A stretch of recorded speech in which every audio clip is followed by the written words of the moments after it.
আমরা এই জায়গায় অবস্থান করছি শেখ হাসিনার নির্বিচারে গ্রেফতার, নির্বিচারে হত্যাকাণ্ডের প্রতিবাদে।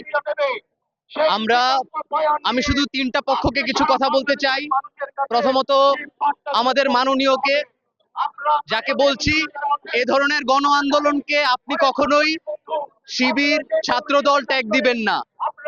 এতে করে জনসাধারণের মনে শিবির এবং ছাত্রদল সম্পর্কে ভালো ধারণা জন্মাবে, ভাববে যে প্রতিবাদী মানুষরাই ছিল শিবির আর ছাত্রদল।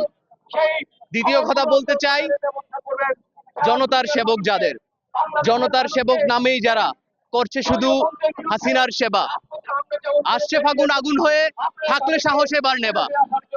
তৃতীয় পক্ষ যারা, আমরা যারা জনতা আছি, আর কতকাল এভাবে চোখ বন্ধ করে কানে হাত দিয়ে মুখে চাপ দিয়ে রাখবে আমাদের?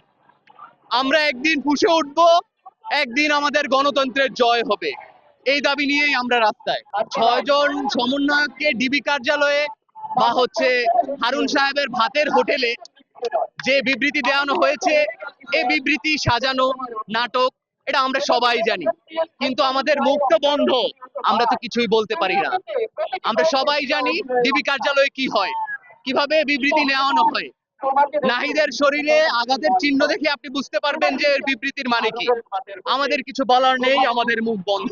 অবশ্যই আমাদের মাননীয়র কাছে রাষ্ট্রীয় সম্পদের দামই বেশি, জনসাধারণের থেকে রাষ্ট্রীয় সম্পদই বেশি দামি।